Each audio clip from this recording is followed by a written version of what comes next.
자, 욥기를 공부하고 있는데요. 여러분도 직접 읽어보시면은 이해하시겠지만은 욥기는 참 다루기 쉽지 않습니다. 다른 율법서나 예언서들과 달리 이 욥기는 문학입니다. 성경의 다른 책들도 그 본문을 읽으면은 핵심 문구가 있고 그 문구를 중심으로 이해하면은 대개 전체 맥락을 이해하는데 어려움이 없습니다. 근데 그 욥기의 대부분의 내용은 욥과 그의 세 친구들 간의 대화로 구성이 되어 있습니다. 그런데 이 대화가 도대체 핵심이 뭐냐? 이걸 파악하기 어려운 겁니다. 그러니까 이게 시문학 쓰다 보니까 운율이 있죠. 그 운율에 따라서 이렇게 말이 반복이 되는 게 시의 형식 아닙니까? 근데 그 운율에 맞춰서 어떤 예시들을 계속 든다든가 아니면 자기 질문들을 계속 던진다든가 이런 식으로 구성이 되어 있는데 그래서 핵심이 뭐냐? 이걸 찾으려면 언급은 안 되어 있어요. 제가 이게 강의 시간에 욥기를 다루기가 어려운 것이 이 문맥 안에서 핵심을 얘기하고 싶으면은 그 긴 소설들을 다 읽어야 되는 겁니다. 그 다음에 거기서 나타나는 공통점, 즉, 교집합을 찾아서 명시되지 않은 그 원리 또는 교리, 그러니까 그 핵심을 이제 찾아내는 식으로 풀어나가야 되는데, 이 짧은 강의 시간에 그걸 할 수는 없죠.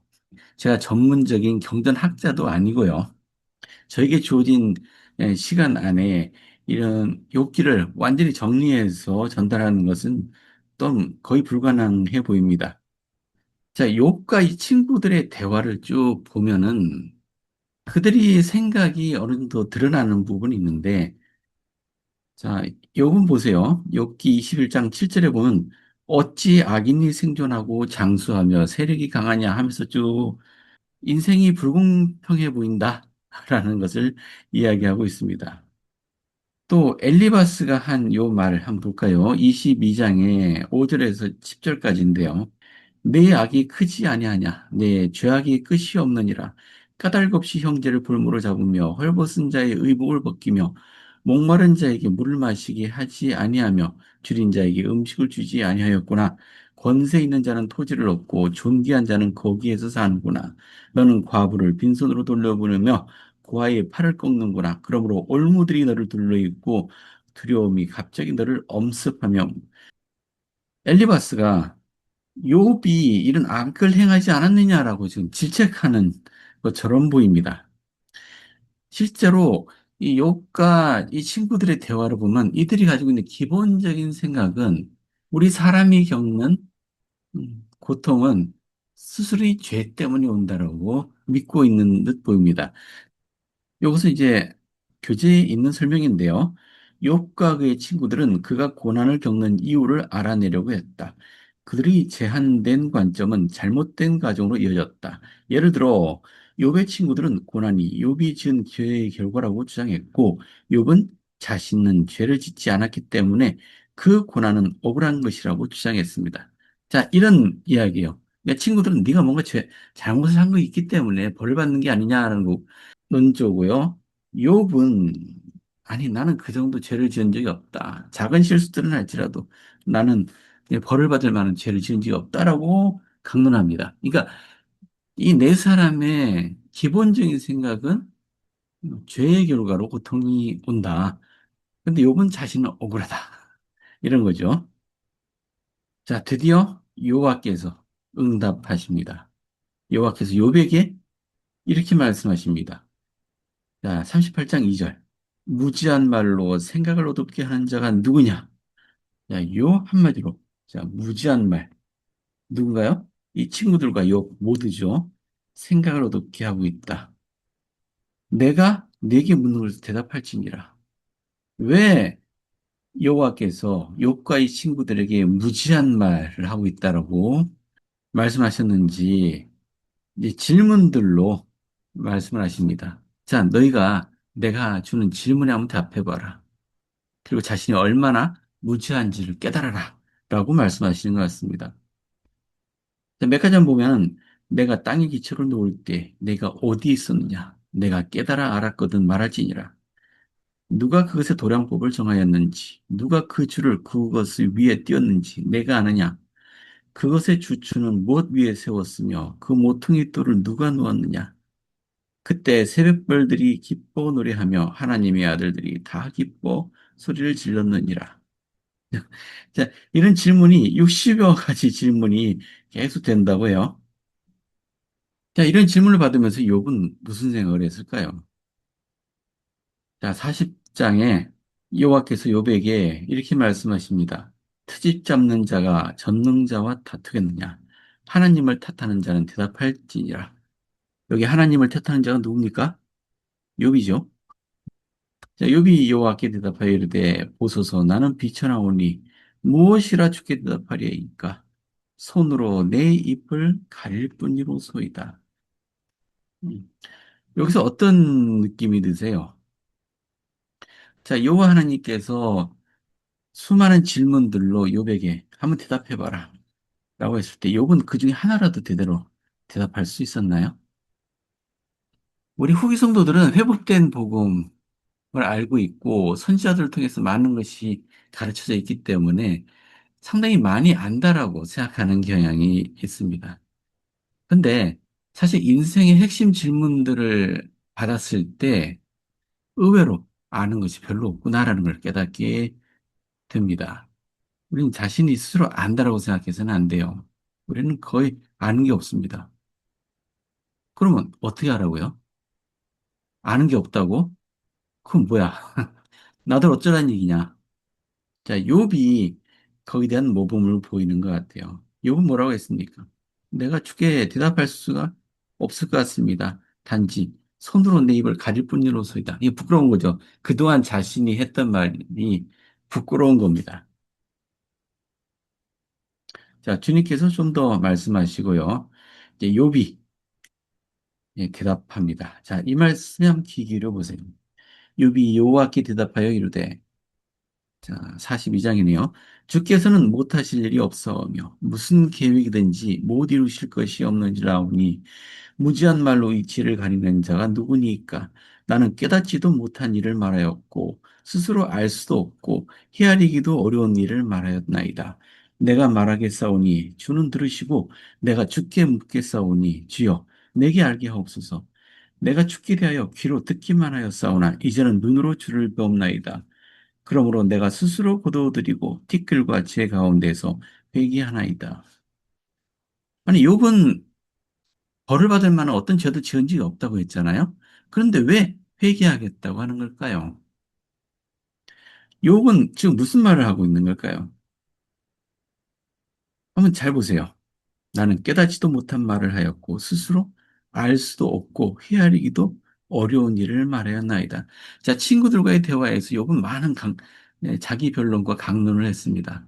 근데 알고 보니 자기가 아는 것이 거의 없다는 걸 깨달았던 거죠. 무엇보다 자신이 왜 이런 고통 속에 빠져들었는지, 왜 내가 이런 시험에 들게 되었는지, 욥은 하나도 알 수가 없었습니다. 모든 것은 주께서 행하시는 일이죠. 결국 욥은 주께서 모든 것을 주관하시고 절대적인 의로움 가운데 모든 것을 행하신다는 것을 인정하여야만 했습니다. 그러니까 우리는 자신의 이해력이나 자신의 지식이 아니고 오로지 주님께 의지할 수밖에 없다는 것을 깨달은 거죠. 그리고 자신의 무지를 드러낼 수밖에 없었습니다. 그러니 자, 스스로를 거두어들이고 이거 설명하기는 좀 어렵네요. 스스로를 거두어들인다. 하지만 이제 회개하는 마음인 것은 이해하시겠죠. 자, 회개한다는 것은 굳이 자신의 잘못을 반성한다. 이런 말이 있는, 이런 의미만은 아니라는 것을 이해하시죠? 회개한다는 것은 주님께 더 가까이 다가가는 행위, 이 모든 것을 회개라고 할 수 있습니다. 자, 주님께 다가가려면은 내가 갖고 있던 것을 무언가는 버려야 됩니다. 세상의 때를 벗기고 주님께 다가가야 됩니다. 자, 제 설명은 부족합니다. 자, 교재 설명들을 좀 한번 읽어볼까요? 자, 주님께서는 욥이 무엇을 이해하도록 이끌어 주셨는가? 데일지 레르는 장로는 이렇게 가르쳤다. 욥은 모든 것을 잃고 끔찍한 고통을 겪은 선한 사람이었습니다. 친구들이 그를 위로했을 때 그들은 욥이 그러한 고통을 받을 만한 심각한 죄를 지었음이 틀림없다고 생각했습니다. 또한 욥도 죄만이 고통을 낳는다고 믿었고 자신의 형벌이 그가 범한 죄에 비해 과중하다는 것을 친구들과 하나님께 증명하고 싶었습니다. 그는 그러한 증명을 통해 고통을 멈추게 할 수 있으리라고 생각했습니다. 그러니까 다른 말로 말하면 뭘까요? 하나님께 자신을 변론하고 호소해서 자신의 고통을 경감시키고 싶었다는 거죠. 하나님을께서 이제 나를 인정해 주시면은 이 고통으로부터 벗어날 수 있으리라고 생각했을지도 모르겠습니다. 하지만 그렇지 않았다는 거죠. 마침내 하나님께서 회오리 바람 속에서 욥에게 말씀하셨습니다. 하나님께서는 당신 자신을 변호하시도 욥의 고통을 설명하거나 욥의 무죄 주장에 반응하지도 않으셨습니다. 오히려 하나님께서는 욥과 그의 친구들의 오랜 토론을 질책하시며 무지한 말로 생각을 어둡게 하는 자가 누구냐라고 말씀하셨습니다. 하나님께서는 그들의 무지를 강조하기 위해 최소 67개의 질문을 던지시며 욥에게 그 질문에 답하라고 요구하셨습니다. 욥은 답할 수 없었습니다. 이것은 마치 하나님께서 욥에게 끈기 있게 그리고 친절하게 이렇게 말씀하시는 것 같습니다. 내가 창조한 땅에 대해 내가 한 질문 중 단 한 가지라도 내가 대답할 수 없다면 내가 이해하지 못하는 영원한 율법이 존재할 수 있지 않겠느냐? 내가 잘못된 가정을 한 것이 아니냐.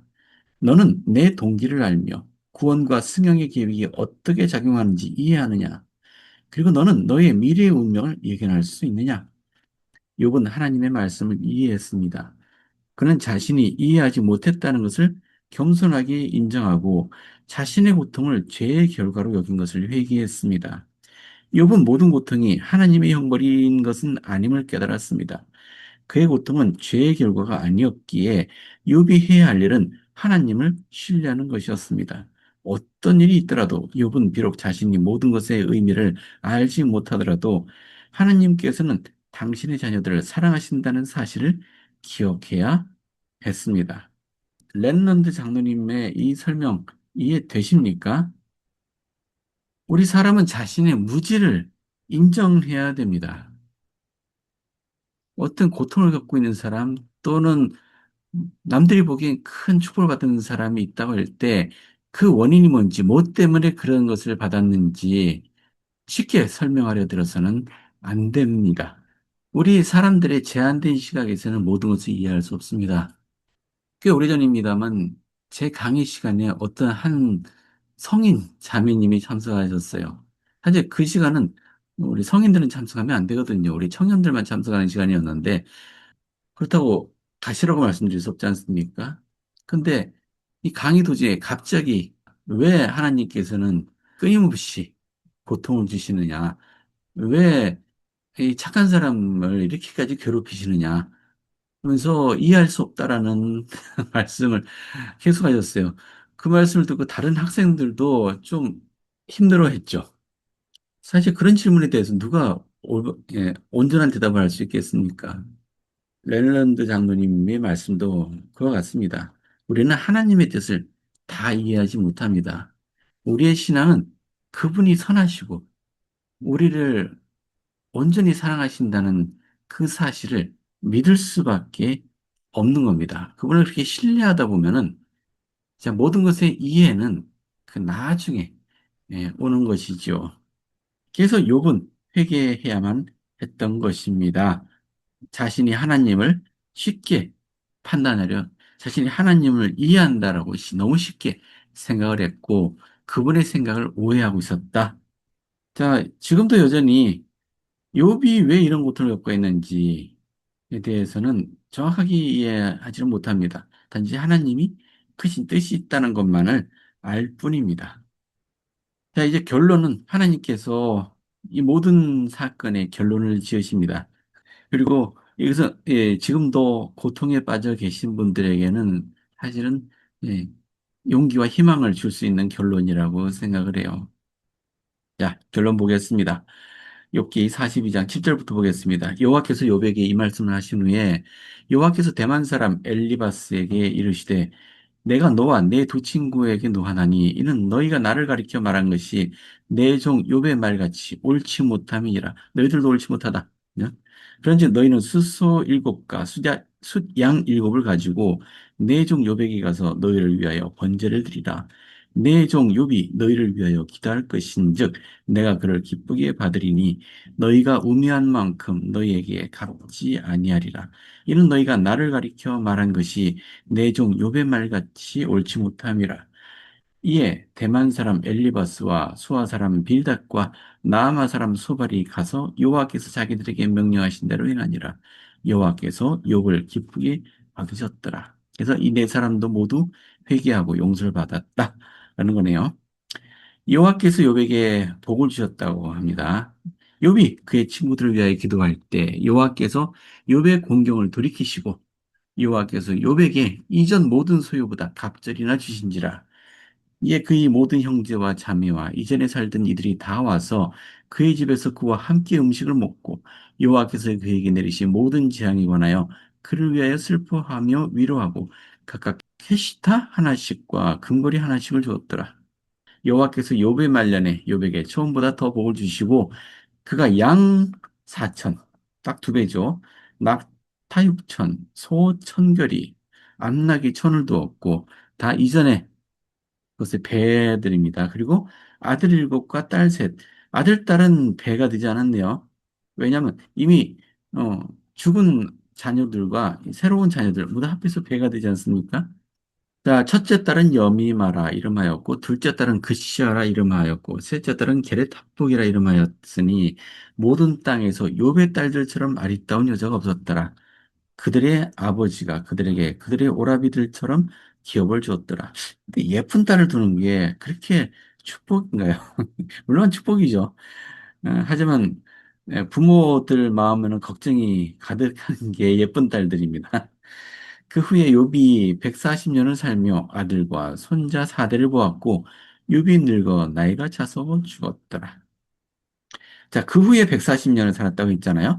도대체 욥은 몇 년 동안이나 이 시련 속에, 이 고통 속에 있었을까요? 근데 정확한 건 모르겠습니다. 이걸 연구한 사람들이 있었어요. 보시면은 몇 가지 근거를 들었는데요. 자, 우리가 보고 있는 히브리 성경, 그리고 다른 성경 판본들을 보면은 조금씩 다른 게 돼 있는 것이 있는데요. 자, 사세기경의 히브리어 원어 성경을 보면은 욥이 그 후에 140년을 살았다. 그죠? 우리 성경이죠. 우리가 보고 있는 성경이 이와 같은 내용입니다.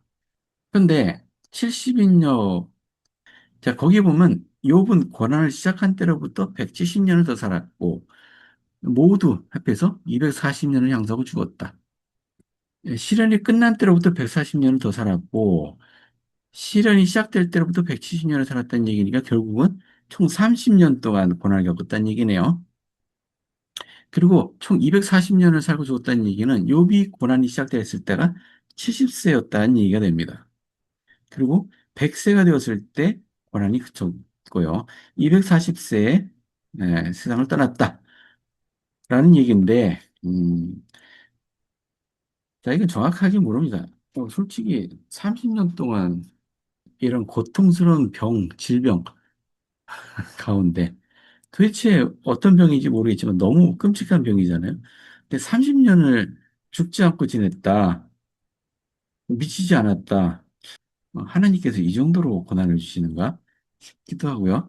근데 제 생각은 시작부터 끝까지 계속 욥이 이 고통 속에 있었느냐, 계속 그러니까 제 가운데에서 어, 계속 벅벅 몸을 긁어가면서 30년을 보냈느냐, 그렇게까지 이해해야 될까 싶기도 하고요.